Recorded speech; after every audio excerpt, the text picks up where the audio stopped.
I'm Jamie Seeker, and this is What It Takes. Each episode, I sit down with real business owners to talk about their journey, the wins, the challenges, and everything in between. Let's dive in. Hello, and welcome to What It Takes. On today's episode, we're joined with Richard Blank, CEO of Costa Rica's call center. Richard's journey took him from the US to Costa Rica, where he has trained over 10,000 bilingual telemarketers and mastered the art of communication. Today, he's sharing the secrets behind building strong teams through effective leadership, conflict management, and advanced communication strategies like phonetic micro-expression reading. And whether you're running a business or leading a team, I think this conversation is going to be packed with valuable insights. So that being said, welcome, Richard. Thanks for joining the show. Hi, Jamie. I'm so happy to be with you and your audience today. I'm definitely going to share some secrets on what it takes to be a Yes. CEO and go the distance. Yes. Well, let's just go ahead and start with your journey. And I mean, you and I were just talking about weather. I'm still in my tank top weather here in sunny Arizona, but you are in Costa Rica. Your journey to get there is quite unique. What motivated you to move abroad and start a call center there? That's an excellent question. I was building on momentum. My favorite class in high school was Spanish, and I doubled down and decided to be a Spanish major at the University of Arizona, by the way, in Tucson. Go Cats and bear down. And then had a couple jobs post-grad where I could put Se habla español on my business card. But at 27 years old, I was given a 1 in a million opportunity to work at a friend's center in Costa Rica for just a couple months. And I took it, put my stuff in storage in Tempe, and kind of just was here and just never left. I've been here for 24 years. We've been in business 17 years, married a Tika, and I pretty much am the long shot from Philly that hit. So it's perseverance. It's really just having a plan and sticking with it, but not in cliche general terms. You know what it is, Jamie, when you do dedicated practice and you love something above and beyond school, or when your friends go home, you keep doing it, well, then you're really going to get good at it. And Spanish to me was a luxury. And anytime I could practice it or learn vocabulary, it was beautiful for me. And so little did I know I could earn a living from it. And that's why we're here today. Oh, I love it. You just continue to pursue your passion and you just keep going. If there's no reason to stop, it might take you somewhere. But you didn't start off with where you're at now. I mean, you talked about, there is a journey there, but you have trained over 10,000 telemarketers. Let's talk a little bit about that. What were some of the biggest challenges that you faced in training such a large workforce? Because I know it couldn't have been easy for you to just go from there to here. Well, if people like you, they'll come back and listen to you, so it makes it easier. But think of this. When I was at my friend's call center, I learned the business from the inside out. So I was learning retention, customer support, onboarding, training. So it was almost like pre-season. I was given 4 years worth of training classes, and that's where the half of the 10,000 came. And then when I started my business, it was the other half. But you get better at it. Everyone should learn the meat. What I like is the finesse. They really should learn soft skills, transitional sentences, and replace easy, lazy vocabulary with things that are striking. So at least you can captivate and move conversations forward. So it's the art of speech. I expect more from people. I constantly want them to work on their trade. And so for me, my classes were very entertaining. I referred to a lot of the early 80s movies like Fast Times and Ferris Bueller. They're all looking at me like, who? Oh, I know those well. Yes. But where I got today, well, I tell you what, slow and steady. When I left my friend's center, I had the knowledge. I didn't have the capital, so I would rent a turnkey station, Jamie, at a blended center, like an internet cafe. So I could just scale accordingly. And I did that for a couple of years. And then I rented space. And in my industry, it's very interesting.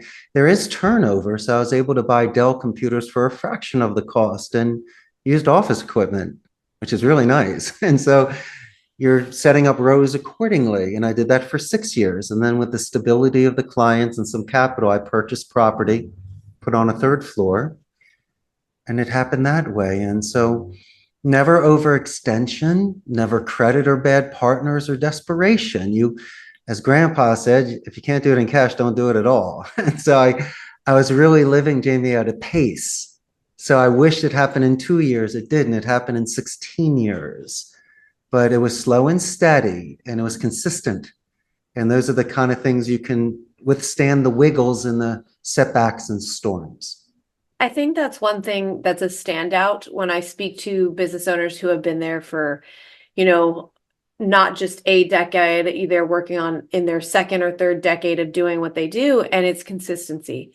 It's that perseverance, consistency, kind of what you started off talking about, but slow and steady, and you do it one step at a time. And it's not until you reach this that you did that, and it's not until you reach that that you did that. And like you said, oh, next thing you know, we're adding a floor and adding this and adding that, but you do it at a pace that is within your means. And I think that's a huge takeaway for business owners. That's what I'm hearing from you. And I also, you talked a little bit about the language that you use and liking your classes, and people come back to you and they like you. I think there's something more there. I kind of want to go back a little bit to what you said. How has your background in communication in Spanish shaped your approach to training those employees and leading teams? Because I think there's something a little bit more there. Yes, ma'am, there is. And I'm going to give some special sauce. In my classes at the University of Arizona, they would talk about focus groups and controlled studies. And they did things for 5 years, so they got to see patterns. I have seen over 10,000 phone calls and all the disposition reports. So you see certain things and you see it non-visually, it's phonetic. And so for me, what I try to do is readjust tones. And let me give you a couple examples in regards to someone that may be prospecting or contacting companies. Please, yes. We always do a company name spike in the beginning. I would always say, for What It Takes podcast, how are you today? So you have anonymity, but then again, it snaps the gatekeeper out of it.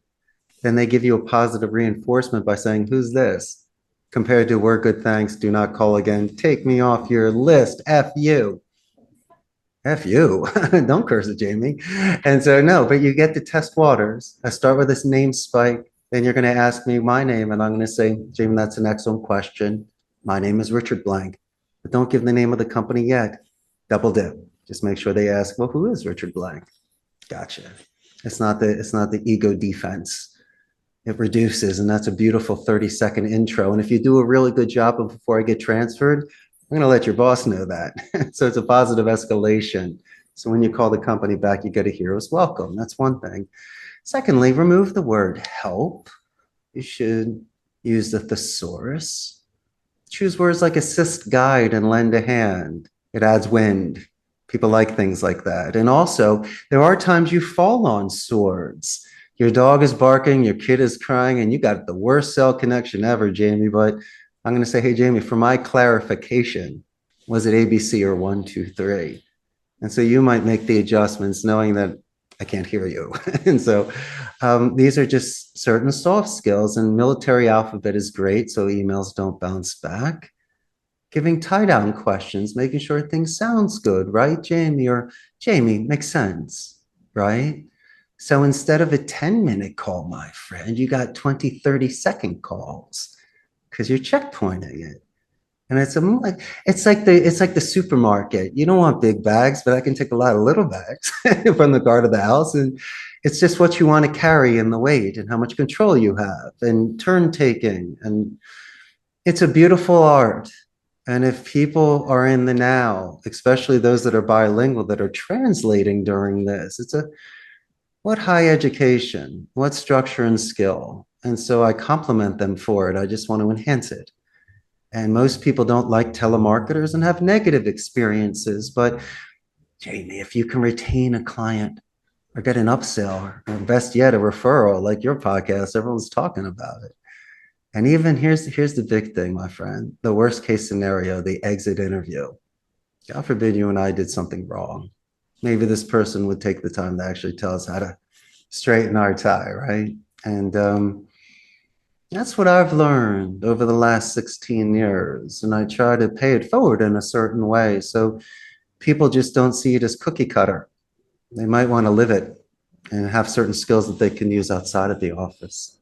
Yeah, I think that's great. I mean, not everybody may have their work in a call center or work in that type of environment, but certainly everybody can learn from communication. And whether it's client facing, whether it's to your own internal employees, your team, that is a very important thing. And I love that you have a lot of data and research kind of behind that. And you've studied that over years and years. And one of the things that really stood out to me is there's very specific things that you can learn. I mean, you just shared a few examples of, yeah, actually that does keep me on the phone longer. That does because we've all received calls like that, right? And most of the time they do, like you said, have a negative connotation. So how do you go into this knowing that, and this is what you do for a living, but you believe in, what it is that you're bringing to them? Can you explain, you talked a little bit about phonetics. Can you Mhm. explain a little bit that the phonetic microexpression reading, what that is and how it helps in mastering verbal communication? Actually got the chart here. Let me show it to you in the Oh, I audience. love it. Can you guys see this?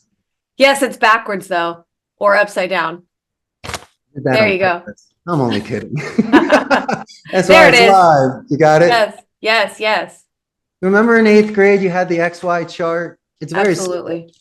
Phonetics is broken down four ways. You have your tone, rate, pitch, and duration. Your tone is the consistent variable, represents your emotion. In my opinion, the ones that people like the most is a confident and empathetic tone. Combo that. It's a beautiful thing, even no matter how rocky it gets. Now, certain telemarketers talk about a mirror imaging technique, and I do agree with that, but it depends. I'd rather micro expression read you, where I get to see how fast and how loud you're going, rate and pitch. I can do this every 30 seconds. Most people are in quadrant one. And so you'll see if there's a spike or a dip. And that's usually when you might want to ask that tie down question or clarification question. Now, it's a first time read. I don't know somebody. So in the first 30 seconds, you could be a screamer.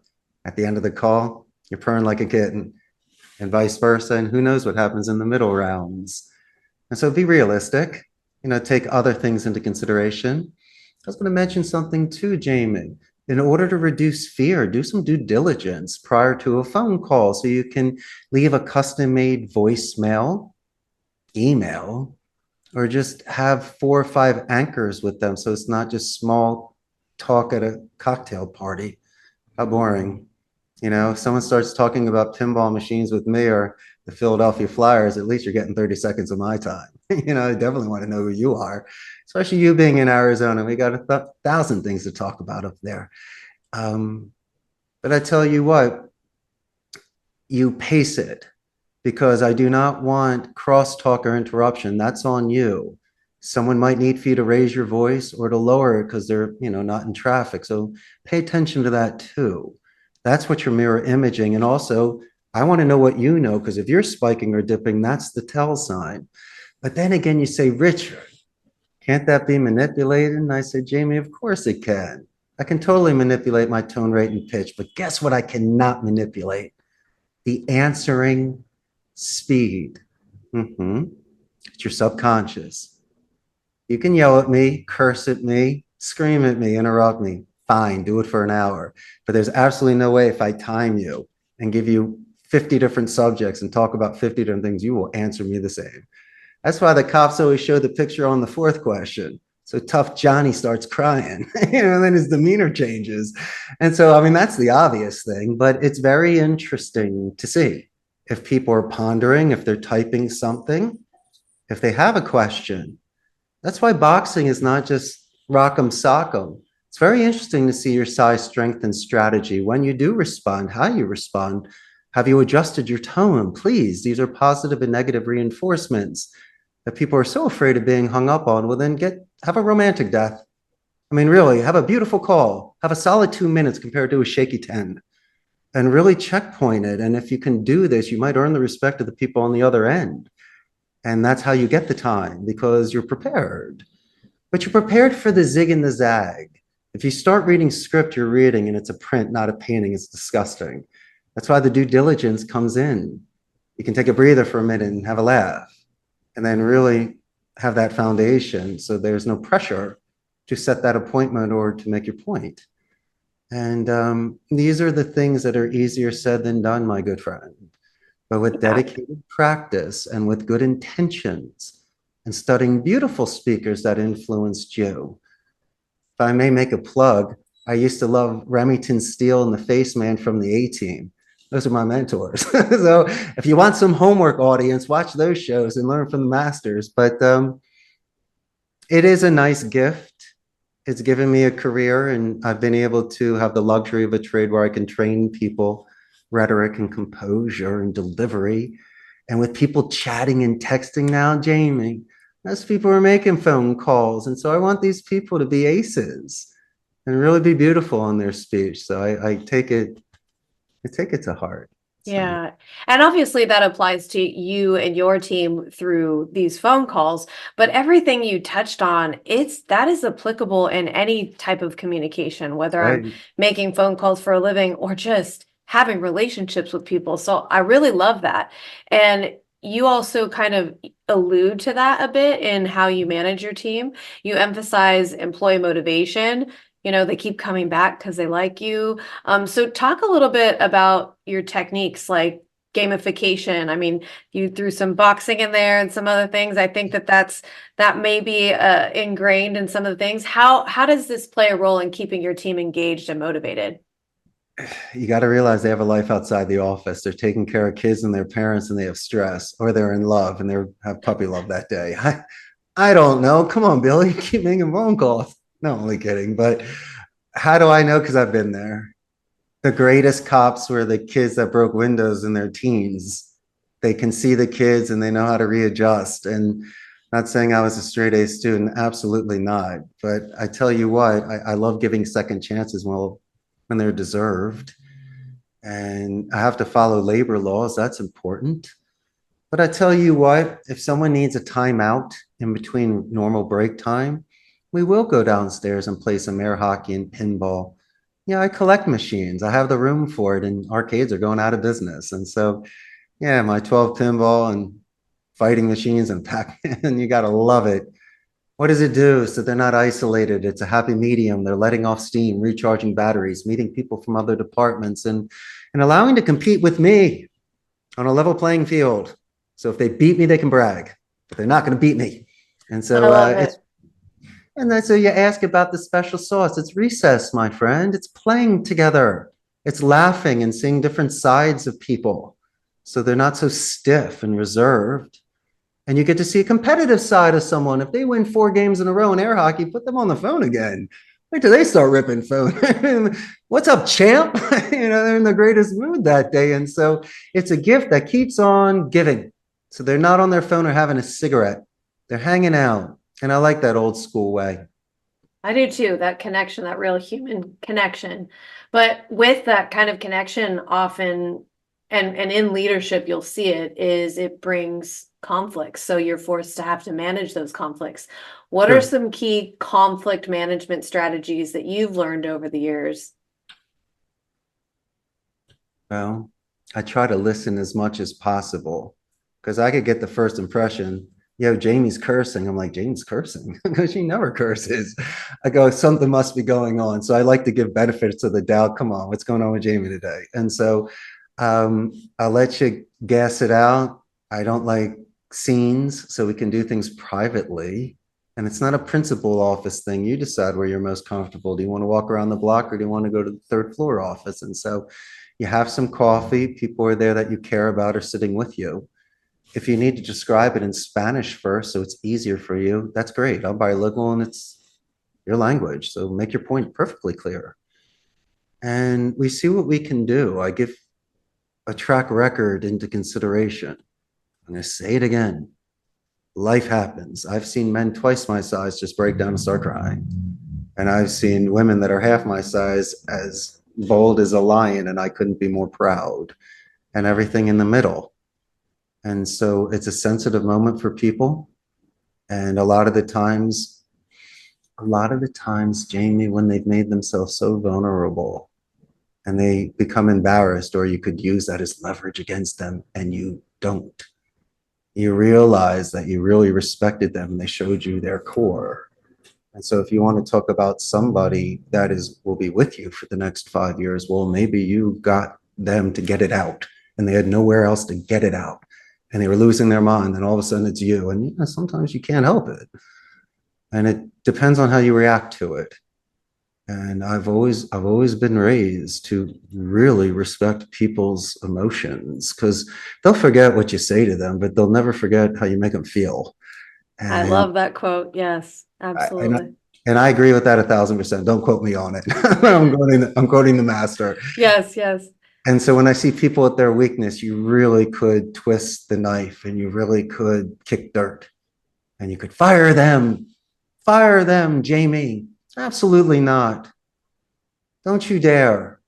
And so I always take those into consideration. Now, on the other hand, if there's shenanigans or someone's smoking during lunch and comes back like Cheech and Chong, I can't have that.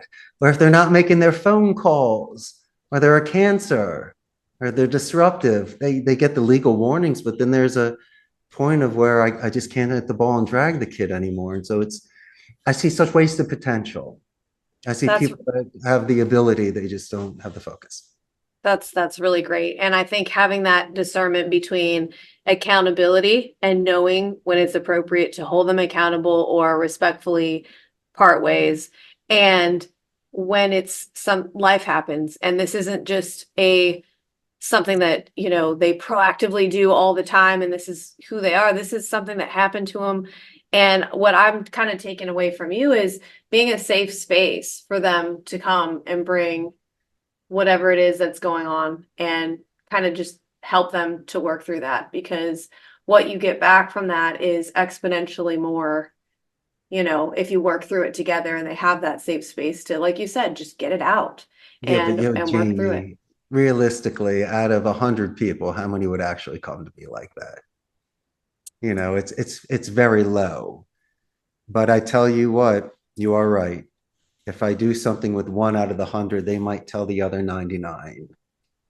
So if they don't want to come to me, at least they know that someone has that compassion and empathy towards them. And I think being a good leader is knowing the difference between when to do it and when not, when it's appropriate to do it and when not. And most of the time, like you said, it's more of the accountability side and holding them to the expectation of, hey, this is a job that you've got to get done. Here are the legal requirements for having to be able to do the job. And also knowing that, hey, this is a one-off thing. This is different than that. And where accountability maybe is the norm, maybe some compassion and listening ear is the better choice. And I think that, like you were talking about, over these years, you've probably learned the difference between the two and how to manage through that. So that's my takeaway from what you just said. Hopefully that's what you were trying to communicate. The people talk as well. There's chit They do. chatter in the peanut gallery. And so, if Skippy's not making calls and he's the worst, you got to get rid of him. If not, people Yeah, are going to lose absolutely. respect for you. And so there are ways to do it, but then there's a certain point where you have your dignity. And Yeah. this place has it's sanctity for me. I need this energy here, and I just don't want energy suckers. That's all. Yes, no energy suckers. Well, on that note, this podcast is called What It Takes. So Yeah. any